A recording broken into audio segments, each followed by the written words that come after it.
ನಮಸ್ಕಾರ ಅಮೋಘ ವಾರ್ತೆಗಳಿಗೆ ಸ್ವಾಗತ. ನಾನು ಶಿಲ್ಪಾ. ಈಗ ಹೆಡ್ಲೈನ್ಸ್. ಮಾಜಿ ಸಂಸದ ಪ್ರಜ್ವಲ್ ರೇವಣ್ಣಗೆ ಮತ್ತೆ 4 ದಿನ ಎಸ್ಐಟಿ ಕಸ್ಟಡಿಯೇ ಗತಿ. ಕಿಡ್ನಾಪ್ ಕೇಸ್ನಲ್ಲಿ ಭವಾನಿ ರೇವಣ್ಣ ಬಂಧನಕ್ಕೆ ಅರೆಸ್ಟ್ ವಾರೆಂಟ್ ಜಾರಿ. ಲೋಕಸಭಾ ಚುನಾವಣೆಯಲ್ಲಿ ಶ್ರೇಯಸ್ ಪಟೇಲ್ ಗೆಲುವು ಹಿನ್ನೆಲೆಯಲ್ಲಿ ಮತದಾರರಿಗೆ ಕೃತಜ್ಞತೆ ಸಲ್ಲಿಸಿದ ಕಾಂಗ್ರೆಸ್ ಮುಖಂಡರು. ಮತ್ತು ನನ್ನ ಮೇಲಿನ ಆರೋಪ ಸುಳ್ಳು, ರೈತರ ಹಿತ ಕಾಯುವ ಕೆಲಸ ಮಾಡುತ್ತಿದ್ದೇನೆ, ಎಚ್ಡಿಸಿಸಿ ಬ್ಯಾಂಕ್ ಅಧ್ಯಕ್ಷ ಸೋಮನಹಳ್ಳಿ ನಾಗರಾಜು ಹೇಳಿಕೆ. ವಾರ್ತೆಗಳ ವಿವರ. ಲೈಂಗಿಕ ದೌರ್ಜನ್ಯ ಮತ್ತು ಅತ್ಯಾಚಾರ ಪ್ರಕರಣದಲ್ಲಿ ಹಾಸನದ ಮಾಜಿ ಸಂಸದ ಪ್ರಜ್ವಲ್ ರೇವಣ್ಣರನ್ನ ಮತ್ತೆ 4 ದಿನಗಳ ಕಾಲ ಎಸ್ಐಟಿ ಕಸ್ಟಡಿಗೆ ನೀಡಲಾಗಿದೆ. ವಿಚಾರಣೆ ಇನ್ನು ಬಾಕಿ ಇರುವ ಕಾರಣ ಎಸ್ಐಟಿ ಕಸ್ಟಡಿಯನ್ನ ವಿಸ್ತರಣೆ ಮಾಡಬೇಕೆಂದು ಮನವಿ ಸಲ್ಲಿಸಲಾಗಿತ್ತು. ಇದರಿಂದಾಗಿ ಮತ್ತೆ 4 ದಿನಗಳ ಕಾಲ ಅಂದರೆ ಜೂನ್ 10ರವರೆಗೆ ಅವರನ್ನ ಎಸ್ಐಟಿ ಕಸ್ಟಡಿಗೆ ನೀಡಲಾಗಿದೆ. ಗುರುವಾರ ಪ್ರಜ್ವಲ್ ರೇವಣ್ಣವರ ಕಸ್ಟಡಿ ಅಂತ್ಯಗೊಂಡ ಹಿನ್ನೆಲೆಯಲ್ಲಿ ಇಂದು ಅವರನ್ನ ಸಿಟಿ ಸಿವಿಲ್ ಕೋರ್ಟ್ ಎದುರು ಹಾಜರುಪಡಿಸಲಾಗಿತ್ತು. ಈ ವೇಳೆ ಅವರಿಗೆ ಬಿಗಿ ಪೊಲೀಸ್ ಬಂದೋಬಸ್ತ್ ಕೂಡ ನೀಡಲಾಗಿತ್ತು. ನ್ಯಾಯಾಧೀಶರ ಮುಂದೆ ಪ್ರಜ್ವಲ್ ಅವರನ್ನ ಹಾಜರುಪಡಿಸಲಾಗಿತ್ತು. ಪ್ರಜ್ವಲ್ ಪರ ಹಿರಿಯ ವಕೀಲ ಟಾಮಿ ಸೆಬಾಸ್ಟಿಯನ್ ಹಾಜರುಪಡಿಸಿದ್ದರು. ಎಸ್ಐಟಿ ಪರವಾಗಿ ಎಎಸ್ಎಸ್ಪಿ ಅಶೋಕ್ ನಾಯಕ್ ವಾದ ಮಾಡಿದರು. ಈ ವೇಳೆ ನ್ಯಾಯಾಧೀಶರು ಪೊಲೀಸರ ವಶದಲ್ಲಿದ್ದಾಗ ಏನಾದರೂ ಸಮಸ್ಯೆ ಆಗಿದೆಯಾ ಎಂದು ಪ್ರಶ್ನೆ ಮಾಡಿದರು. ಅದಕ್ಕೆ ಪ್ರಜ್ವಲ್ ಏನೂ ಸಮಸ್ಯೆ ಆಗಿಲ್ಲ ಎಂದು ಹೇಳಿದರು. ಅಶೋಕ್ ನಾಯಕ್ ತಮ್ಮ ವಾದದ ವೇಳೆ ಆರೋಪಿ ಪ್ರಜ್ವಲ್ ತಮ್ಮ ಮೊಬೈಲ್ ಬಗ್ಗೆ ಯಾವುದೇ ಮಾಹಿತಿ ನೀಡುತ್ತಿಲ್ಲ, ಮುಖ್ಯವಾಗಿ ತನಿಖೆಗೆ ಟೈಮ್ ಸಾಕಾಗಿಲ್ಲ, ವಿದೇಶದಲ್ಲಿ ಇದ್ದಾಗ ಹೇಗೆ ಹಣ ಸಂದಾಯ ಆಗಿದೆ ಎಂಬುದು ಇನ್ನೂ ತಿಳಿದಿಲ್ಲ, ಕೆಲವು ಸಂತ್ರಸ್ತೆಯರನ್ನ ಮುಖಾಮುಖಿ ಕೂರಿಸಿ ವಿಚಾರಣೆ ಮಾಡಬೇಕಾಗಿದೆ, ಏನು ಕೇಳಿದ್ರೂ ಆರೋಪಿ ಸರಿಯಾಗಿ ಉತ್ತರಿಸುತ್ತಿಲ್ಲ, ಏನು ತಪ್ಪು ಮಾಡಿಲ್ಲ ಅಂತ ಪದೇ ಪದೇ ಅದನ್ನೇ ಹೇಳುತ್ತಿದ್ದಾನೆ. ಹೀಗಾಗಿ ಪ್ರಜ್ವಲ್ ಸಮರ್ಪಕವಾಗಿ ವಿಚಾರಣೆಗೆ ನಡೆಸಲು ಸಾಧ್ಯವಾಗಿಲ್ಲ. ಹೀಗಾಗಿ ಮತ್ತಷ್ಟು ದಿನ ಪೊಲೀಸರ ವಶಕ್ಕೆ ನೀಡುವಂತೆ ಮನವಿ ಮಾಡಿದರು. ಇದೇ ವೇಳೆ ತನಿಖಾಧಿಕಾರಿಗಳಿಗೆ ಪ್ರಕರಣದ ಕೇಸ್ ಡೈರಿ ನೀಡುವಂತೆ ಜಡ್ಜ್ ಸೂಚನೆ ನೀಡಿದರು. ಪ್ರಜ್ವಲ್ ಪರ ವಾದ ಮಂಡಿಸಿದ ಟಾಮಿ ಸೆಬಾಸ್ಟಿಯನ್, ಪ್ರಜ್ವಲ್ ವಿದೇಶಕ್ಕೆ ಹೋಗಲು ಹಣ ಇಲ್ಲಿಂದ ಬಂತು ಎನ್ನುವುದು ತನಿಖೆಯ ಭಾಗವಲ್ಲ, ವಿದೇಶಕ್ಕೆ ಹೋಗಿದ್ದಕ್ಕೂ ಆರೋಪಕ್ಕೂ ಯಾವುದೇ ಸಂಬಂಧ ಇಲ್ಲ, ಇದಕ್ಕಾಗಿ ಮತ್ತೆ ಕಸ್ಟಡಿಗೆ ನೀಡುವುದು ಸರಿಯಲ್ಲ ಎಂದು ಹೇಳಿದರು. ಈ ವೇಳೆ ಎಸ್ಐಟಿಗೆ ಇಷ್ಟು ದಿನ ಕಸ್ಟಡಿಯ ಬಳಿಕ ಮತ್ತ್ಯಾಕೆ ಕಸ್ಟಡಿಗೆ ಬೇಕು ಎಂದು ಪ್ರಶ್ನೆ ಮಾಡಿದರು. ಮೊಬೈಲ್ ನಾಶಪಡಿಸಿರುವ ಬಗ್ಗೆ ತನಿಖೆ ನಡೆಸಬೇಕಾಗಿದೆ, ಮೊಬೈಲ್ ಮತ್ತು ಎಲೆಕ್ಟ್ರಾನಿಕ್ ಸಾಕ್ಷಿ ಕಲೆ ಹಾಕಬೇಕಿದೆ, ಒಂದು ಮೊಬೈಲ್ ನಾಶ ಮಾಡಿದ್ದಾರೆ ಎನ್ನುವ ಮಾಹಿತಿ ಇದೆ, ಬೇರೆ ಮೊಬೈಲ್ ಬಳಕೆಯ ಬಗ್ಗೆ ತನಿಖೆ ಮಾಡಬೇಕಿದೆ ಎಂದು ಎಸ್ಎಸ್ಪಿ ಹೇಳಿದರು. ವಿದೇಶದಲ್ಲಿ ಇದ್ದಾಗ ಹಣ ಸಂದಾಯದ ಬಗ್ಗೆ ಮಾಹಿತಿ ಇದೆ, ಆದರೆ ಹಣ ಹೇಗೆ ಹೋಯಿತು ಎನ್ನುವ ಮಾಹಿತಿ ಬೇಕಾಗಿದೆ. ನನ್ನ ಬಳಿ ಮೊಬೈಲ್ ಇಲ್ಲ, ನನ್ನ ಪಿಎ ಮೊಬೈಲ್ ಬಳಸುತ್ತಿದ್ದ ಎನ್ನುತ್ತಿದ್ದಾನೆ, ಮೊಬೈಲ್ ಪತ್ತೆ ಹಚ್ಚಿ ತನಿಖೆ ಮಾಡಬೇಕಿದೆ ಎಂದು ಎಸ್ಎಸ್ಪಿ ತಿಳಿಸಿದರು. ಕಿಡ್ನಾಪ್ ಕೇಸ್ನಲ್ಲಿ ತಲೆಮರೆಸಿಕೊಂಡಿರುವ ಭವಾನಿ ರೇವಣ್ಣ ಬಂಧನಕ್ಕೆ ಕೋರ್ಟ್ ವಾರೆಂಟ್ ಜಾರಿ ಮಾಡಿದೆ. ವಿಚಾರಣೆಗೆ ಆಗಮಿಸುವಂತೆ ಎಸ್ಐಟಿ ನೋಟಿಸ್ ನೀಡಿತ್ತು. ವಿಚಾರಣೆಗೆ ಹಾಜರಾಗದ ಹಿನ್ನೆಲೆಯಲ್ಲಿ ನಿರೀಕ್ಷಣಾ ಜಾಮೀನು ಅರ್ಜಿ ವಜಾಗೊಂಡಿತ್ತು. ಇತ್ತೀಚೆಗೆ ಭವಾನಿ ರೇವಣ್ಣ ಅವರನ್ನ ವಿಚಾರಣೆ ನಡೆಸಲು ಹೊಳೆನರಸೀಪುರ ನಿವಾಸಕ್ಕೆ ತೆರಳಿದ ಎಸ್ಐಟಿ ಅಧಿಕಾರಿಗಳು ಸತತ 7 ಗಂಟೆ ಕಾದು ವಾಪಸ್ಸಾಗಿದ್ದರು. ಭವಾನಿ ರೇವಣ್ಣ ನಿರೀಕ್ಷಣಾ ಜಾಮೀನು ಅರ್ಜಿ ವಜಾವಾಗಿ ವಾರವೇ ಕಳೆದಿದೆ. ಎಸ್ಐಟಿ 2 ನೋಟಿಸ್ಗಳಿಗೂ ಭವಾನಿ ಕ್ಯಾರೆ ಎಂದಿಲ್ಲ. 2 ಸಲ ನೋಟಿಸ್ ನೀಡಿದ ಬಳಿಕ ತನಿಖೆಗೆ ಬೇಕಿದ್ದರೆ ಹೊಳೆನರಸೀಪುರದ ಮನೆಗೆ ಬನ್ನಿ ಎಂದು ಉತ್ತರಿಸಿದ್ದರು. ಎಸ್ಐಟಿ ಟೀಮ್ ಅಲ್ಲಿಗೆ ತೆರಳಿದಾಗ ಅಲ್ಲಿಂದ ನಾಪತ್ತೆಯಾಗಿದ್ದರು. ಕಾಂಗ್ರೆಸ್ ಪಕ್ಷದವರೆಂದು ಡೈರಿಗೆ ಹಾಲನ್ನ ಹಾಕಬೇಡಿ ಎಂದು ನಾನು ಹೇಳಿಲ್ಲ, ಆದರೆ ಕಳೆದ 1 ದಿನಗಳ ಹಿಂದೆ ಡಿಸಿ ಕಚೇರಿ ಮುಂದೆ ಪ್ರತಿಭಟಿಸಿ ಆರೋಪ ಮಾಡಿರುವುದು ಸತ್ಯಕ್ಕೆ ದೂರವಾಗಿದ್ದು, ಇದು ರಾಜಕೀಯ ಪ್ರೇರಿತವಾಗಿದೆ ಎಂದು ಎಚ್ಡಿಸಿಸಿ ಬ್ಯಾಂಕ್ ಅಧ್ಯಕ್ಷ ಸೋಮನಹಳ್ಳಿ ನಾಗರಾಜು ತಿಳಿಸಿದರು. ಡಿಸಿ ಕಚೇರಿನಲ್ಲಿ ಏನು ಆರೋಪಗಳು ಮಾಡಿದರು ಆ ವಿಚಾರವಾಗಿ ಜಿಲ್ಲೆಯ ಜನತೆಗೆ ಒಂದು ಸ್ಪಷ್ಟನೆ ಕೊಡಬೇಕು, ನಮ್ಮ ಬಗ್ಗೆ ತಪ್ಪು ಸಂದೇಶ ಹೋಗಬಾರ್ದು ಅನ್ನೋ ಕಾರಣಕ್ಕೆ ಇವತ್ತು ಪತ್ರಿಕಾಗೋಷ್ಠಿಯನ್ನು ಕರೆದಿದ್ವಿ. ನಿನ್ನೆ ಏನು ಆರೋಪ ಮಾಡಿದ್ದಾರೆ ಅದು ಸತ್ಯಕ್ಕೆ ದೂರವಾದಂಥ ವಿಚಾರ. ಇವತ್ತು ಏನು ಹಾಲು ಉತ್ಪಾದಕ ಸಹಕಾರ ಸಂಘಗಳಿದೆ, ಅವೆಲ್ಲ ರೈತರ ಸಂಸ್ಥೆಗಳು, ರೈತರ ಏಳಿಗೆಗೆ, ರೈತರ ಅಭಿವೃದ್ಧಿಗೆ ಪೂರಕವಾದ ಸಂಸ್ಥೆಗಳು. ನಾನು ಒಬ್ಬ ಸಹಕಾರ ಸಂಘದ ಜಿಲ್ಲೆಯ ಬ್ಯಾಂಕಿನ ಅಧ್ಯಕ್ಷನಾಗಿ ಸುಮಾರು 8 ವರ್ಷಗಳ ಕಾಲ, ಇವತ್ತಿಗೆ 8 ವರ್ಷ ನಡೀತಿದೆ. 2ನೇ ಬಾರಿಗೆ ಅಧ್ಯಕ್ಷನಾಗಿ ಕೆಲಸ ನಿರ್ವಹಿಸ್ತಿದ್ದೀನಿ. ನಿನ್ನೆ ಪ್ರತಿಭಟನೆ ಮಾಡಿರೋರು ಅದು ಸರ್ ಮೂಲ ಕಾರಣ ಏನು 4ನೇ ತಾರೀಕೇನು ಫಲಿತಾಂಶ ಬಂತು, ಅವರು ನಾನಿರಲ್ಲ ಸರ್, ನಾನು ರಾತ್ರಿ 9 ಗಂಟೆ ಊರಿಗೆ ಹೋದಾಗ ಪಟಾಕಿ ಸುಡೋ ವಿಚಾರಕ್ಕೆ ಅವರು ರಸ್ತೆ ನಡು ಬೀದಿಗಳೆಲ್ಲ ಪಟಾಕಿ ಸುಡ್ತಾ ಇದ್ದಾರಂತೆ.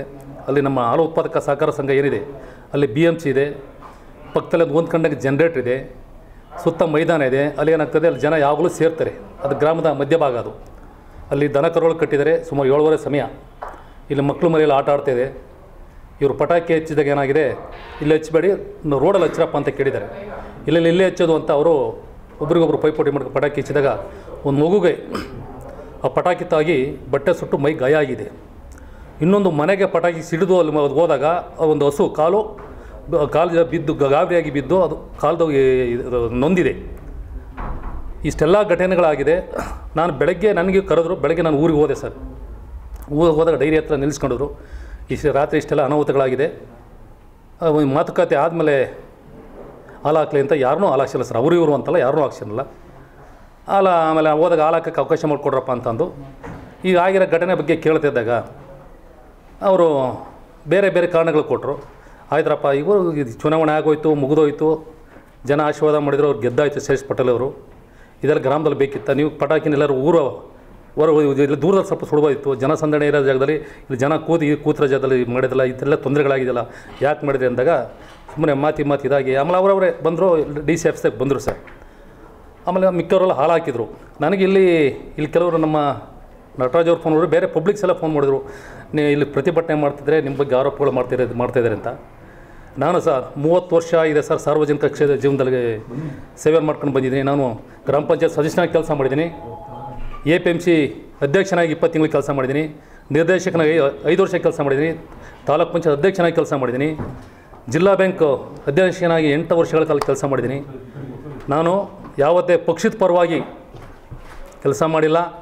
ಪತ್ರಿಕಾಗೋಷ್ಠಿಯಲ್ಲಿ APMC ಮಾಜಿ ಅಧ್ಯಕ್ಷ ಲಕ್ಷ್ಮಣ್ ಪುಟ್ಟಸ್ವಾಮಿಗೌಡ, ರಂಗಸ್ವಾಮಿ, ಜಯಣ್ಣ, ಸಿದ್ದಗೌಡ, ನಿಂಗರಾಜು, ದೊರೆಸ್ವಾಮಿ ಉಪಸ್ಥಿತರಿದ್ದರು.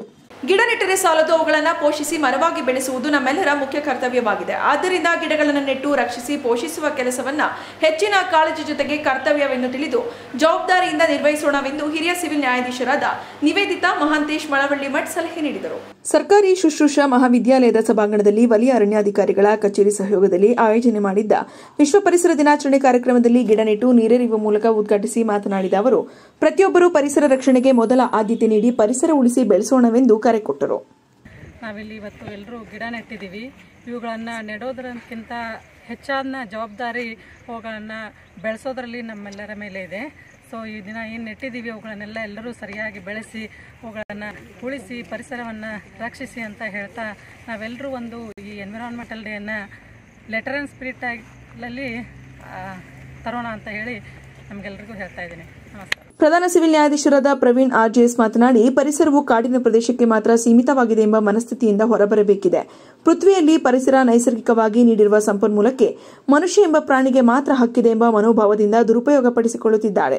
ಕಾಡಿನಲ್ಲಿ ಇತ್ತೀಚೆಗೆ ಸಾವನ್ನಪ್ಪುತ್ತಿರುವ ಪ್ರಾಣಿಗಳ ಹೊಟ್ಟೆಯಲ್ಲಿ ಪ್ಲಾಸ್ಟಿಕ್ ಕವರ್ ಕಂಡುಬಂದಿದೆ.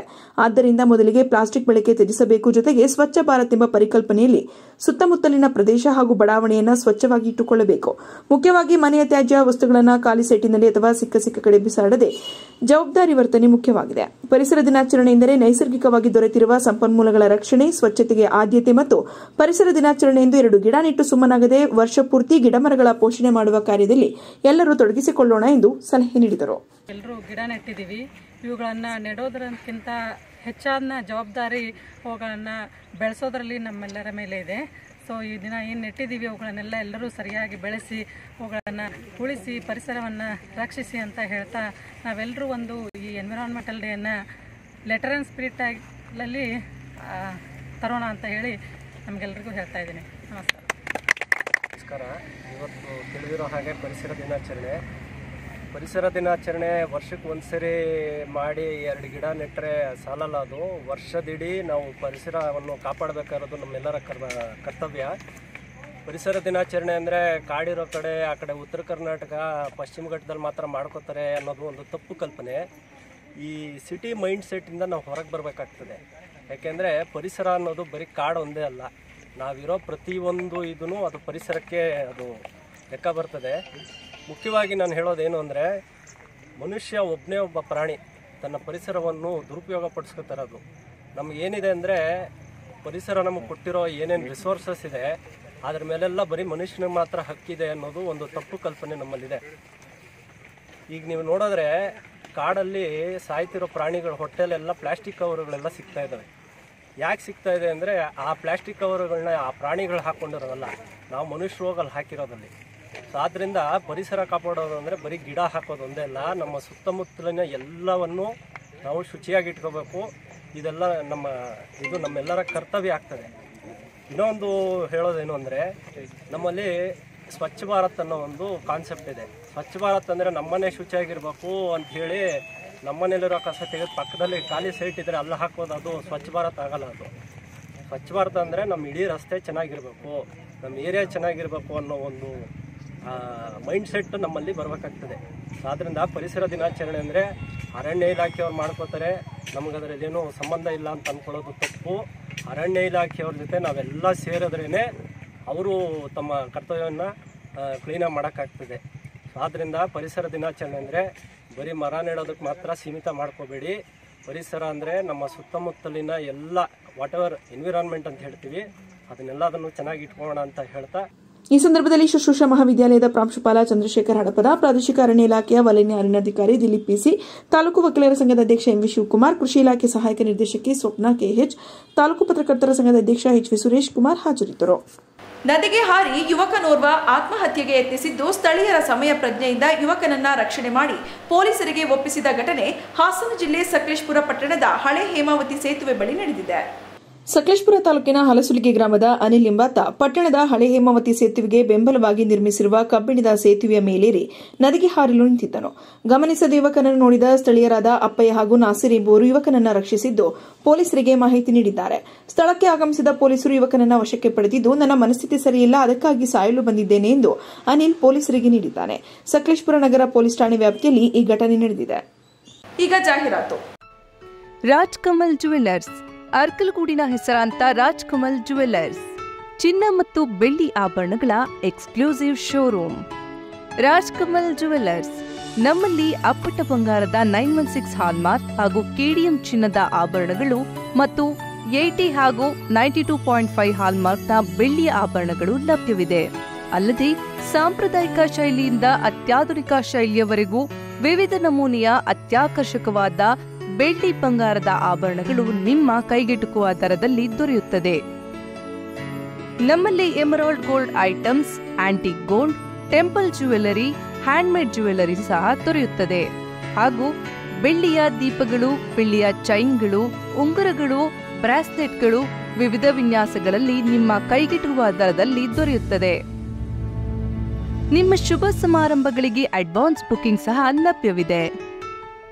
ಪ್ಲೇಸ್ಟೋರ್ನಲ್ಲಿ ನಮ್ಮದೇ ಆದ ರಾಜ್ಕಮಲ್ ಜುವೆಲ್ಲರ್ಸ್ ಮೊಬೈಲ್ ಅಪ್ಲಿಕೇಶನ್ ಲಭ್ಯವಿದ್ದು, ಅದನ್ನ ಡೌನ್ಲೋಡ್ ಮಾಡಿ 100 ಆಭರಣ ನಾಣ್ಯಗಳನ್ನು ಸ್ವೀಕರಿಸಿ ಮತ್ತು ಅದನ್ನು ನಮ್ಮ ಶಾಪ್ಗೆ ಭೇಟಿ ನೀಡಿ ಆಭರಣ ಖರೀದಿಸುವಾಗ ಉಪಯೋಗಿಸಿಕೊಳ್ಳಿ. ಇನ್ನು ಮುಂದೆ ಡಿಜಿಟಲ್ ಚಿನ್ನ ಖರೀದಿ ಹಾಗೂ ಮಾರಾಟ ವ್ಯವಸ್ಥೆ, ಮನೆಯಿಂದ ಸಿಪ್ ಪಾವತಿ ವ್ಯವಸ್ಥೆ, ಇಂದಿನ ಚಿನ್ನದ ದರವನ್ನ ಕಾಯ್ದಿರಿಸಿ ನಂತರ ಖರೀದಿ ಮಾಡುವುದು, ಪ್ರೀತಿ ಪಾತ್ರರಿಗೆ ಈ ಉಡುಗೊರೆ ಕಾರ್ಡ್ ಹಾಗೂ ಹೊಸ ಆಫರ್ಸ್ ಹಾಗೂ ಅಜೇಯ ಡೀಲ್ಸ್ಗಳಿಗಾಗಿ ನಮ್ಮ ಮೊಬೈಲ್ ಅಪ್ಲಿಕೇಶನ್ ಅನ್ನ ಎಂದೇ ಡೌನ್ಲೋಡ್ ಮಾಡಿ. Rajkamal jewellers, number 7, municipal complex, ಪೇಟೆ ಮುಖ್ಯ ರಸ್ತೆ, ಅರಕಲಗೂಡು. ಹೆಚ್ಚಿನ ಮಾಹಿತಿಗಾಗಿ ಸಂಪರ್ಕಿಸಿ ಮೊಬೈಲ್ ಸಂಖ್ಯೆ 9164020916 9945916393. Rajkamal jewellers.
Celebrating the brides of now.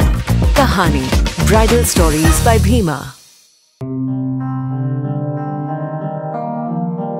ಸುಸ್ವಾಗತ ಮೈಲ್ಸ್ಟೋನ್ ಅಕಾಡೆಮಿ ಹಾಗೂ ಶ್ರೀ ಅರವಿಂದೋ ಮಹೇಶ್ ಪದವಿ ಪೂರ್ವ ಕಾಲೇಜ್ ಹಾಸನ.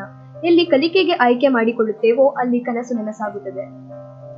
ಪ್ರತಿಯೊಬ್ಬ ವಿದ್ಯಾರ್ಥಿಯಲ್ಲಿ ಹೊಂದಿರುವ ವಿಭಿನ್ನ ಸಾಮರ್ಥ್ಯವನ್ನು ಹೊರತೆಗೆಯುವಲ್ಲಿ ನಮ್ಮ ಸಂಸ್ಥೆ ಹಗಲಿರುಳು ಕಾರ್ಯನಿರ್ವಹಿಸುತ್ತದೆ.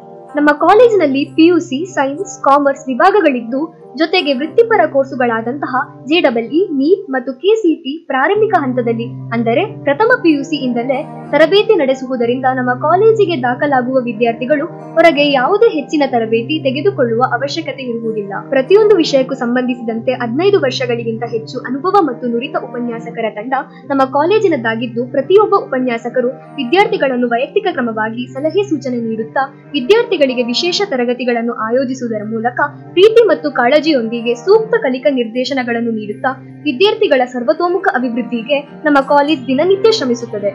ಸುಸಜ್ಜಿತ ಶಾಲಾ ಕೊಠಡಿಗಳು, ಪ್ರಯೋಗಾಲಯ, ಗಣಕಯಂತ್ರ, ಕಂಪ್ಯೂಟರ್ ತರಗತಿ ಹಾಗೂ ವಿಶಾಲವಾದ ಆಟದ ಮೈದಾನವನ್ನು ಹೊಂದಿದ್ದು ಇಲ್ಲಿ ಕಲಿಕೆಗೆ ಬರುವಂತಹ ವಿದ್ಯಾರ್ಥಿಗಳಿಗೆ ಹಾಸ್ಟೆಲ್ ಸೌಲಭ್ಯ ಮತ್ತು ವಾಹನ ಸೌಲಭ್ಯವನ್ನು ಒದಗಿಸಿಕೊಡಲಾಗುತ್ತದೆ. 10ನೇ ತರಗತಿಯ ನಂತರ ನಿಮ್ಮ ಭವಿಷ್ಯದ ಹೂಡಿಕೆ ಶ್ರೀ ಅರವಿಂದೋ ಮಹೇಶ್ ಪದವಿ ಪೂರ್ವ ಕಾಲೇಜಿನ ಆಯ್ಕೆ ನಿಮ್ಮದಾಗಿದ್ದರೆ ಶಿಕ್ಷಣದ ಸಂಪೂರ್ಣ ಜವಾಬ್ದಾರಿ ನಮ್ಮದಾಗಿರುತ್ತದೆ. ಹಿಂದೆ ಭೇಟಿ ಕೊಡಿ milestone academy, Shri Aurobindo Mahesh PU college, Hassan.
Furniture and interior, ಹಾಸನದ ಅತಿ ದೊಡ್ಡ ಫರ್ನಿಚರ್ ಶೋರೂಮ್. ನಿಮ್ಮ ಕನಸಿನ ಮನೆಯ ಅಂದವನ್ನ ಹೆಚ್ಚಿಸಲು ಹಾಗೂ ಆರಾಮದಾಯಕ ಪೀಠೋಪಕರಣಗಳು ಉತ್ಕೃಷ್ಟ ಗುಣಮಟ್ಟದಲ್ಲಿ ಲಭ್ಯ. ವಿವಿಧ ವಿನ್ಯಾಸದ ಡೈನಿಂಗ್ ಟೇಬಲ್ಗಳು, ಮ್ಯಾಟ್ರೆಸ್ಗಳು, corner sofa, recliner sofa, wooden sofa, ಹಲವು ಮಾದರಿಯ ಕಾಟ್ಗಳು, ವಾರ್ಡ್ರೋಬ್ಗಳು, ಡ್ರೆಸ್ಸಿಂಗ್ ಟೇಬಲ್ಗಳು, ಇನ್ನು ಹಲವಾರು ವೆರೈಟಿಯ ಫರ್ನಿಚರ್ಗಳು ದೊರೆಯುತ್ತವೆ. ಭೇಟಿ ಕೊಡಿ D home furniture and interior, opposite district stadium, Salagame road, Hassan. Phone numbers 8156989111, 9562955026 ಮತ್ತು 9633152552.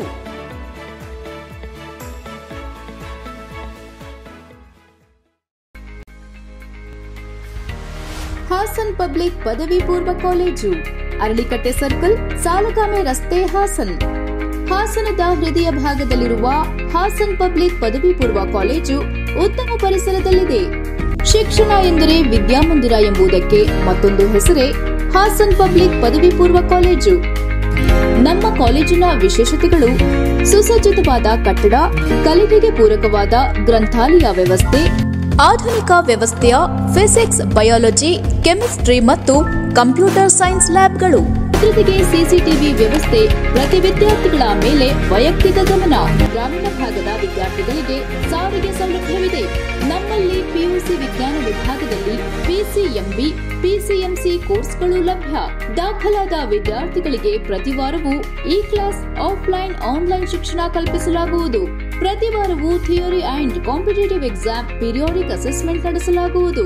ಕೆಪಿ ವೆಲ್ಫೇರ್ ಟ್ರಸ್ಟ್ನಿಂದ ಹಾಸನ್ ಪಬ್ಲಿಕ್ ಪದವಿ ಪೂರ್ವ ಕಾಲೇಜಿಗೆ ಹೆಚ್ಚಿನ ಸಹಕಾರ ನೀಡಿದೆ. ಅಂಕಗಳ ಅಂಕಿಯನ್ನ ಮೀರಿದ ಮಕ್ಕಳಿಗೆ ವ್ಯಕ್ತಿತ್ವ ವಿಕಸನಕ್ಕೆ ಶ್ರಮಿಸುತ್ತಿರುವ ಸಂಸ್ಥೆ ಹಾಗೂ ನಮ್ಮಲ್ಲಿ ಅಧ್ಯಯನ ಮಾಡಿದ ವಿದ್ಯಾರ್ಥಿಗಳು ನಾಡಿನ ಪ್ರತಿಷ್ಠಿತ ವೈದ್ಯಕೀಯ ಮತ್ತು ತಾಂತ್ರಿಕ ಕಾಲೇಜುಗಳಲ್ಲಿ ವ್ಯಾಸಂಗ ಮಾಡುತ್ತಿದ್ದಾರೆ. ದಾಖಲಾತಿಗಾಗಿ ಸಂಪರ್ಕಿಸಿ ಹಾಸನ್ ಪಬ್ಲಿಕ್ ಪದವಿ ಪೂರ್ವ ಕಾಲೇಜು, ಅರಳಿಕಟ್ಟೆ ಸರ್ಕಲ್, ಸಾಲಗಾಮೆ ರಸ್ತೆ, ಹಾಸನ್. ಫೋನ್ ನಂಬರ್ಸ್ 08172260011 ಮತ್ತು 08172 23122. ಮತ್ತೊಮ್ಮೆ ಅಮೋಘ ವಾರ್ತೆಗಳಿಗೆ ಸ್ವಾಗತ. ಲೋಕಸಭಾ ಚುನಾವಣೆಯಲ್ಲಿ ಕಾಂಗ್ರೆಸ್ ಅಭ್ಯರ್ಥಿ ಶ್ರೇಯಸ್ ಪಟೇಲ್ ಅವರಿಗೆ ಅಭೂತಪೂರ್ವ ಜಯ ತಂದುಕೊಟ್ಟು ಮತದಾರರು ಹಾಗೂ ಪಕ್ಷದ ಕಾರ್ಯಕರ್ತರಿಗೆ ಧನ್ಯವಾದ ಹೇಳುವುದಾಗಿ ಕಾಂಗ್ರೆಸ್ ಪಕ್ಷದ ಜಿಲ್ಲಾಧ್ಯಕ್ಷ ಲಕ್ಷ್ಮಣ್ ತಿಳಿಸಿದರು. ಪತ್ರಿಕಾಗೋಷ್ಠಿಯಲ್ಲಿ ಮಾತನಾಡಿದ ಅವರು, ಈ ಚುನಾವಣೆಯಲ್ಲಿ ಸಣ್ಣ ಪುಟ್ಟ ಮನಸ್ತಾಪ ಇದ್ದರೂ ಕೂಡ ನಮ್ಮ ನಾಯಕರು ಎಲ್ಲರೂ ಒಟ್ಟಾಗಿ ಕೆಲಸ ಮಾಡುವ ಮೂಲಕ ಪ್ರತಿಫಲ ಸಿಕ್ಕಿದೆ. ಜಿಲ್ಲೆಯ ಮತದಾರರು ಲೋಕಸಭಾ ಚುನಾವಣೆಯಲ್ಲಿ ಶ್ರೇಯಸ್ ಪಟೇಲ್ ಅವರಿಗೆ ಗೆಲುವು ಕೊಡುವುದರ ಮೂಲಕ 25 ವರ್ಷಗಳ ಬದಲಾವಣೆ ತಂದುಕೊಟ್ಟಿರುವುದಕ್ಕೆ ಎಲ್ಲ ಮತದಾರರಿಗೆ ನಮಗೆ ಶಕ್ತಿ ಕೊಟ್ಟಂತಹ ಅಲ್ಪಸಂಖ್ಯಾತರು, ದಲಿತರು, ಹಿಂದುಳಿದವರು ಸೇರಿದಂತೆ ಎಲ್ಲ ಸಮುದಾಯದವರಿಗೂ ಕೂಡ ಕಾಂಗ್ರೆಸ್ ಪಕ್ಷದ ಪರವಾಗಿ ಧನ್ಯವಾದವನ್ನು ಅರ್ಪಿಸುತ್ತೇನೆ. ಎಂಪಿ ಚುನಾವಣೆಯಲ್ಲಿ ಗೆಲುವಿಗೆ ಮೂಲ ಕಾರಣಕರ್ತರೆಂದರೆ ಉಸ್ತುವಾರಿ ಸಚಿವರು. ಚುನಾವಣಾ ಉಸ್ತುವಾರಿಯಾಗಿರುವ ಜಿಸಿ ಚಂದ್ರಶೇಖರ್ ಅವರ ಚುನಾವಣಾ ಚಾಣಕ್ಯತನದಿಂದಾಗಿ ಇದ್ದಂತಹ ಅನೇಕ ವ್ಯತ್ಯಾಸಗಳನ್ನು ಸರಿಪಡಿಸಿ ಕೆಲಸ ಮಾಡಲು ಹುರಿದುಂಬಿಸಿದರು. ಮುಖ್ಯಮಂತ್ರಿ ಸಿದ್ದರಾಮಯ್ಯ ಮತ್ತು ಡಿಕೆ ಶಿವಕುಮಾರ್, ಜಿಲ್ಲಾ ಉಸ್ತುವಾರಿ ಸಚಿವ ಕೆಎನ್ ರಾಜಣ್ಣ ಅವರು ಜೋಡಿ ಎತ್ತುಗಳಾಗಿ 5 ಕ್ಷೇತ್ರಗಳಿಗೂ ಕೂಡ ಬಿಡುವಿಲ್ಲದಿದ್ದರೂ ಬಂದಿದ್ದರಿಂದ ಈ ಗೆಲುವು ಸಾಧಿಸಲು ಅವಕಾಶ ಸಿಕ್ಕಿದೆ ಎಂದರು. ಏನು ನಮ್ಮ ಶ್ರೇಯಸ್ ಪಟೇಲ್ರವರ ಗೆಲುವು ಹಾಸನ ಜಿಲ್ಲೆಯ ಮತದಾರರು ಕೊಟ್ಟಂಥ ಒಂದು ಗೆಲುವು, ಒಂದು 25 ವರ್ಷಗಳ ಬದಲಾವಣೆ ಮಾಡಿದ್ರಲ್ಲ, ಎಲ್ಲ ಮತದಾರರಿಗೆ ನಮ್ಮ ಪಕ್ಷದ ಪರವಾಗಿ ಧನ್ಯವಾದಗಳನ್ನ ಅರ್ಪಿಸಬೇಕು. ಒಂದು ದಿವಸ ಲೇಟಾಗಿದೆ, ನಿನ್ನೆ ಅನಿವಾರ್ಯ ಕಾರಣಗಳಿಂದ ನಾವು ಮುಖ್ಯಮಂತ್ರಿಗಳು ನೋಡಬೇಕು ಅಂತ ನಮ್ಮ MP ಅವರು ಹೇಳಿದ್ರಿಂದ ಅಲ್ಲಿಗೆ ಹೋದ್ವಿ. ಒಂದು ದಿವಸ ಲೇಟಾಗಿ ಹೇಳ್ತಾಯಿದ್ವಿ. ಅದಕ್ಕೆ ತಮ್ಮೆಲ್ಲರಿಗೂ ಮತ್ತು ನಮ್ಮ ಮತದಾರರಿಗೂ ಕೂಡ ಒಂದು ಕ್ಷಮೆ ಇರಲಿ. ಹಾಗೆಯೇ ನಮ್ಮ ಈ ಚುನಾವಣೆಯಲ್ಲಿ ಎಲ್ಲ ನಮ್ಮ ನಾಯಕರುಗಳು ಏನು ಸಣ್ಣ ಪುಟ್ಟ ಭಿನ್ನಾಭಿಪ್ರಾಯಗಳು ಕೂಡ ಇದ್ದರೂ ಕೂಡ ಯಾವುದೇ ರೀತಿಯಾದಂಥ ಒಂದು ಮನಸ್ತಾಪ ಇಲ್ದಂಗೆ ಎಲ್ಲರೂ ಒಟ್ಟಾಗಿ ಕೆಲಸ ಮಾಡಿದ್ವಿ. ಆ ಒಗ್ಗಟ್ಟಿನಲ್ಲಿ ಒಂದು ಶಕ್ತಿ ಇದೆ ಅಂತ ಅನ್ನೋದಕ್ಕೆ ಈ 25 ವರ್ಷಗಳ ಪ್ರತಿಫಲ ಸಿಕ್ಕಿರೋದೇ ನಮಗೆ ಒಂದು ಅವಕಾಶ ಅಂಥೇಳಿ ನಾನಾದರೂ ಕೂಡ ತಿಳ್ಕೊತೀನಿ. ಮತ್ತು ಪತ್ರಿಕಾಗೋಷ್ಠಿಯಲ್ಲಿ ಮಾಜಿ ಸಂಸದ ಜವರೇಗೌಡ, ಜಿಲ್ಲಾ ಪ್ರಚಾರ ಸಮಿತಿ ಅಧ್ಯಕ್ಷ ದೇವರಾಜೇಗೌಡ, ಹುಡಾ ಮಾಜಿ ಅಧ್ಯಕ್ಷ ಕೃಷ್ಣಕುಮಾರ್, ಕೆಪಿಸಿಸಿ ಸದಸ್ಯ ಆರಿಫ್, ಜಿಲ್ಲಾ ಪಂಚಾಯತ್ ಮಾಜಿ ಸದಸ್ಯ ಮಲ್ಲಿಗೆವಾಳ್ ದೇವಪ್ಪ ಉಪಸ್ಥಿತರಿದ್ದರು. ಶ್ರೀ ಜಗಜ್ಯೋತಿ ಬಸವೇಶ್ವರ ಆಚರಣಾ ಸಮಿತಿ ಸಂಯುಕ್ತಾಶ್ರಯದಲ್ಲಿ ಜೂನ್ 4ರ ಶನಿವಾರದಂದು ಬೆಳಿಗ್ಗೆ 9 ಗಂಟೆಯಿಂದ ಶ್ರೀ ಬಸವೇಶ್ವರ ಜಯಂತಿ ಅಂಗವಾಗಿ ವಿವಿಧ ಸಾಂಸ್ಕೃತಿಕ ಕಲಾ ತಂಡದೊಡನೆ ಮೆರವಣಿಗೆ ಹಮ್ಮಿಕೊಂಡಿರುವುದಾಗಿ ವೀರಶೈವ ಲಿಂಗಾಯತ ಸಂಘದ ನಿರ್ದೇಶಕರಾದ ಶೋಭನ್ ಬಾಬು ತಿಳಿಸಿದರು. ಶತಮಾನದ ಸಾಮಾಜಿಕ ಹರಿಕಾರರಾದ ವಿಶ್ವಗುರು ಶ್ರೀ ಬಸವಣ್ಣನವರು ಹಾಕಿಕೊಟ್ಟಂತಹ ಆಚಾರ ವಿಚಾರಗಳಲ್ಲಿ ಭೇದ ಭಾವ ಮಾಡದಂತೆ ಶ್ರಮಿಸಿದಂತಹ ಬಸವಣ್ಣನವರ ಜಯಂತ್ಯೋತ್ಸವವನ್ನು ಆಚರಣೆ ಮಾಡುವುದಕ್ಕೆ ನಾವುಗಳು ನಿರ್ಧರಿಸಿದ್ದು, ಈ ಕಾರ್ಯಕ್ರಮಕ್ಕೆ ಮನುಷ್ಯ ಧರ್ಮದ ಎಲ್ಲರನ್ನ ಆಹ್ವಾನಿಸುತ್ತೇವೆ. ಚುನಾವಣೆಯ ನೀತಿ ಸಂಹಿತೆ ಇದ್ದರಿಂದ ವಿಶ್ವದಲ್ಲಿ ಕ್ರಾಂತಿ ಮಾಡಿದ ಬಸವಣ್ಣನವರ ಜಯಂತಿ ಕಾರ್ಯಕ್ರಮವನ್ನು ಮೇ 10ರಂದು ಸಾಂಕೇತಿಕವಾಗಿ ಸರಳವಾಗಿ ಆಚರಣೆ ಮಾಡಲಾಯಿತು. ಚುನಾವಣೆ ಮುಗಿದ ನಂತರ ಅದ್ದೂರಿಯಾಗಿ ಆಚರಿಸಲು ಸಮಾಜದ ಎಲ್ಲ ಮುಖಂಡರು ನಿಶ್ಚಯ ಮಾಡಿದ್ದರಿಂದ ಜೂನ್ 8ರ ಶನಿವಾರದಂದು ಶ್ರೀ ಬಸವೇಶ್ವರ ಕಲ್ಯಾಣ ಮಂಟಪದಿಂದ ವಿಶೇಷ ಮೆರವಣಿಗೆಯನ್ನು 5 ಜನ ಸ್ವಾಮೀಜಿಯ ದಿವ್ಯ ಸಾನ್ನಿಧ್ಯದಲ್ಲಿ ಜರುಗಲಿದೆ. ಶ್ರೀ ಕ್ಷೇತ್ರದ ಪುಷ್ಪಗಿರಿ ಮಠದ ಶ್ರೀ ಸೋಮೇಶ್ವರ ಶಿವಾಚಾರ್ಯ ಮಹಾಸ್ವಾಮೀಜಿ, ಶ್ರೀ ಜವನಹಳ್ಳಿ ಮಠದ ಶ್ರೀ ಸಂಗಮೇಶ್ವರ ಸ್ವಾಮೀಜಿ, ಸೀಕಿನಾಡು ಮಲೆಮಲ್ಲೇಶ್ವರ ಬೆಟ್ಟದ ಶ್ರೀ ನಂದೀಶ್ವರ ಶಿವಾಚಾರ್ಯ ಮಹಾಸ್ವಾಮೀಜಿ, ತಣ್ಣೀರುಹಳ್ಳ ಮಠದ ಶ್ರೀ ವಿಜಯಕುಮಾರ್ ಸ್ವಾಮೀಜಿ, ಹೆಸಡೂರು ತೆಂಕಲಗೂಡು ಬೃಹನ್ ಮಠದ ಶ್ರೀ ಚನ್ನಸಿದ್ದೇಶ್ವರ ಶಿವಾಚಾರ್ಯ ಮಹಾಸ್ವಾಮೀಜಿಯವರ ನೇತೃತ್ವದಲ್ಲಿ ಶ್ರೀ ಬಸವೇಶ್ವರ ಭಾವಚಿತ್ರದೊಂದಿಗೆ ಅದ್ದೂರಿ ಮೆರವಣಿಗೆ ಏರ್ಪಡಿಸಲಾಗಿದೆ ಎಂದರು. 12ನೇ ಶತಮಾನದ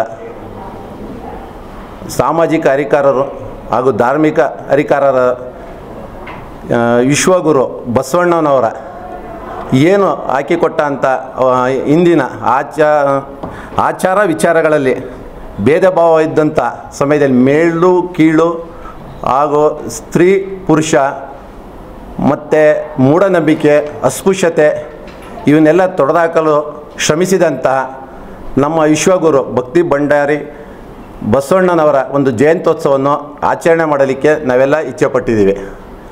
ಈ ಒಂದು ಜಯಂತ್ಯೋತ್ಸವಕ್ಕೆ ನಾವು ಮನುಷ್ಯ ಸಮಾಜದ ಎಲ್ಲವರನ್ನೂ ಆಹ್ವಾನಿಸುತ್ತಾ ಈ ಒಂದು ಕಾರ್ಯಕ್ರಮಕ್ಕೆ ಪತ್ರಿಕಾ ಮಾಧ್ಯಮದವರು ಆಹ್ವಾನಿಸುತ್ತಿದ್ದೇವೆ. ಈ ಒಂದು ವಿಚಾರದಲ್ಲಿ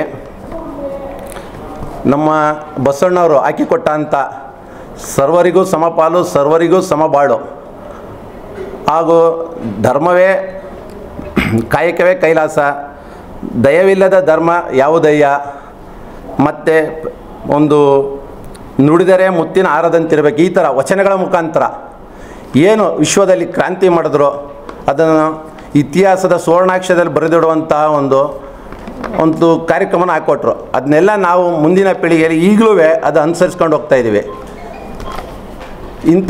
ಇಂಥ ಜಯಂತ್ಯೋತ್ಸವಕ್ಕೆ ನಾವು ನಮ್ಮ ಹಾಸನ ನಗರದಲ್ಲಿ ವಿಶೇಷವಾಗಿ ಒಂದು ಏನು ಕೋಡ್ ಆಫ್ ಕಂಟೆಂಟ್ ಅಂತ ಇತ್ತು, ಅದರ ಪ್ರಯುಕ್ತ ಅವತ್ತು ಸಾಂಕೇತಿಕವಾಗಿ ಮಾಡೋದು 10ನೇ ತಾರೀಕು.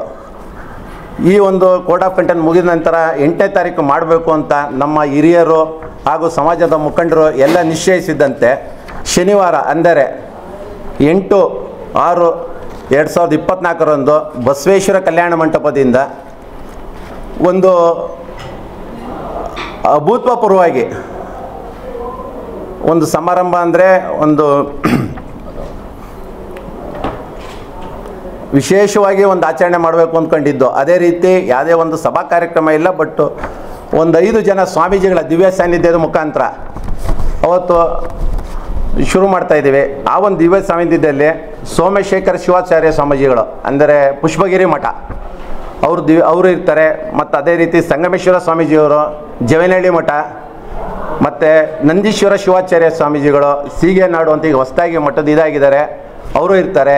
ಹಾಗೆ ತಣ್ಣೀರಲ್ ಮಠದ ವಿಜಯಕುಮಾರ್ ಸ್ವಾಮೀಜಿಯವರು, ಮತ್ತು ತೆಂಕಲ್ಗೂಡು ಮಠದ ಚೆನ್ನಸಿದ್ದೇಶ್ವರ ಶಿವಾಚಾರ್ಯ ಸ್ವಾಮೀಜಿಗಳು ಅವರ ದಿವ್ಯ ಸಾನ್ನಿಧ್ಯದ ಮುಖಾಂತರ ಸಮಾಜದ ಹಿರಿಯರು ನಿಶ್ಚಯ ಸಂಗಮ್ ಹೇಮೇಶ್, ಸಂಘದ ಉಪಾಧ್ಯಕ್ಷ ಕಿರಣ್ ಕುಮಾರ್, ಮಾಜಿ ನಿರ್ದೇಶಕ ಲೋಕೇಶ್, ಮುಖಂಡರಾದ ಹೇಮಂತ್, ರೋಹಿತ್ ಹಾಜರಿದ್ದರು.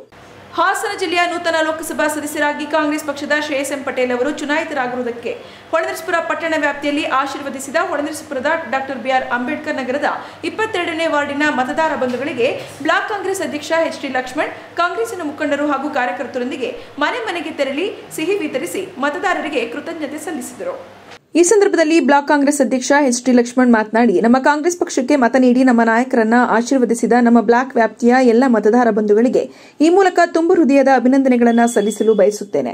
ನಗರ ಮತ್ತು ಗ್ರಾಮಗಳ ಸಮಸ್ಯೆ ಹಾಗೂ ಅಭಿವೃದ್ಧಿ ಕುರಿತು ನಮ್ಮ ನೂತನ ಸಂಸದರ ಗಮನವನ್ನು ಸೆಳೆಯುವುದರ ಮೂಲಕ ಪ್ರಾಮಾಣಿಕವಾಗಿ ತಮ್ಮ ನೋವಿಗೆ ಸ್ಪಂದಿಸಲು ನಮ್ಮ ನಾಯಕರು ಹಾಗೂ ನಾವುಗಳು ಸದಾ ಬದ್ಧರಾಗಿರುತ್ತೇವೆ. ನಿಮ್ಮ ಋಣವನ್ನು ತೀರಿಸುವ ಪ್ರಮುಖ ಜವಾಬ್ದಾರಿ ನಮ್ಮದಾಗಿದ್ದು ಆ ಜವಾಬ್ದಾರಿಯನ್ನು ಎಚ್ಚರಿಕೆಯಿಂದ ನಿಭಾಯಿಸುತ್ತೇವೆಂದು ಭರವಸೆ ನೀಡಿದರು.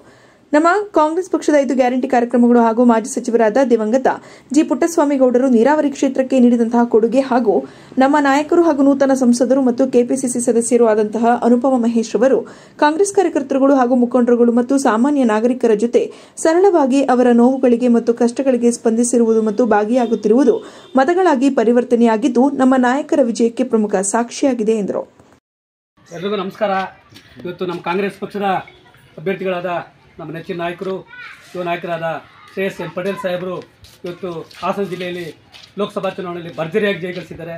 ಅದರಲ್ಲೂ ವಿಶೇಷವಾಗಿ ನನ್ನ ವಾರ್ಡಿನ ಮತದಾರರು ಕಾಂಗ್ರೆಸ್ ಪಕ್ಷಕ್ಕೆ ಅತ್ಯಂತ ಇಡೀ ಹೊಳೆನರಸೀಪುರ ಪಟ್ಟಣದಲ್ಲೇ ಅತ್ಯಂತ ಹೆಚ್ಚಿನ ಮತಗಳನ್ನ 738 ಮತಗಳನ್ನ ಕೊಟ್ಟು ನನ್ನ ಕಾಂಗ್ರೆಸ್ ಪಕ್ಷಕ್ಕೆ ಆಶೀರ್ವಾದ ಮಾಡಿದಿರಿ. ನಿಮ್ಮ ಋಣನ ಯಾವತ್ತೂ ಸಹ ನಾನು ತೀರ್ಸಲಿಕ್ಕೆ ಬದ್ಧನಾಗಿದ್ದೀನಿ. ನಮ್ಮ ಶ್ರೇಯಸ್ ಪಟೇಲ್ ಸಾಹೇಬರು, ನಮ್ಮ ಅನುಪಮ ಅಕ್ಕ ಅವರು ಮತ್ತು ನಮ್ಮ ಇಡೀ ನಮ್ಮ ಕಾಂಗ್ರೆಸ್ ಪಕ್ಷ ಈ ವಾರ್ಡಿನ ಅಭಿವೃದ್ಧಿಗೆ, ಈ ವಾರ್ಡಿನ ಸಮಸ್ಯೆಗಳಿಗೆ ಯಾವಾಗಲೂ ಸಹ ಜೊತೆಗಿರ್ತಾರೆ, ಕೈ ಜೋಡಿಸ್ತಾರೆ. ನೀವೆಂದಿಗೂ ಸಹ ಕಾಂಗ್ರೆಸ್ ಪಕ್ಷದ ಭದ್ರಕೋಟೆ ಆಗೈತೆ, ಭದ್ರಕೋಟೆಯಾಗಿ ಉಳಿಸ್ಕೊಂಡಿದ್ದೀರಿ. ನಿಮ್ಮ ಋಣನ ಪ್ರತಿನಿತ್ಯ ಪ್ರತಿ ಸಾರಿ ನಾವು ತೀರಿಸಲಿಕ್ಕೆ ನಾವೆಲ್ಲರೂ ಬದ್ಧವಾಗಿರ್ತೀವಿ. ಈ ಸಂದರ್ಭದಲ್ಲಿ ಮುಖಂಡರುಗಳಾದ ಕೃಷ್ಣ, ಆನಂದ, ಹರ್ದೂರೆಯ, ಎಚ್.ಎಸ್. ವೆಂಕಟೇಶ್, ಮಂಜುನಾಥ, ಸ್ವಾಮಿ, ಪುರಸಭೆ ಮಾಜಿ ಸದಸ್ಯ ಕೃಷ್ಣಮೂರ್ತಿ, ಚಂದ್ರು, ಭಗವಾನ್, ನಾರಾಯಣ್, ಸಂಜಯ್ ಸೇರಿದಂತೆ ಹಲವಾರು ಕಾರ್ಯಕರ್ತರು ಸಿಹಿ ವಿತರಣಾ ಕಾರ್ಯಕ್ರಮದಲ್ಲಿ ಭಾಗಿಯಾಗಿ ಸಿಹಿ ವಿತರಿಸಿ ಸಂಭ್ರಮಿಸಿದರು. ಕೊನೆಯಲ್ಲಿ ಮತ್ತೊಮ್ಮೆ ಹೆಡ್ಲೈನ್ಸ್. ಮಾಜಿ ಸಂಸದ ಪ್ರಜ್ವಲ್ ರೇವಣ್ಣಗೆ ಮತ್ತೆ 4 ದಿನ ಎಸ್ಐಟಿ ಕಸ್ಟಡಿಯೇ ಗತಿ. ಕಿಡ್ನಾಪ್ ಕೇಸ್ನಲ್ಲಿ ಭವಾನಿ ರೇವಣ್ಣ ಬಂಧನಕ್ಕೆ ಅರೆಸ್ಟ್ ವಾರೆಂಟ್ ಜಾರಿ. ಲೋಕಸಭಾ ಚುನಾವಣೆಯಲ್ಲಿ ಶ್ರೇಯಸ್ ಪಟೇಲ್ ಗೆಲುವು ಹಿನ್ನೆಲೆಯಲ್ಲಿ ಮತದಾರರಿಗೆ ಕೃತಜ್ಞತೆ ಸಲ್ಲಿಸಿದ ಕಾಂಗ್ರೆಸ್ ಮುಖಂಡರು.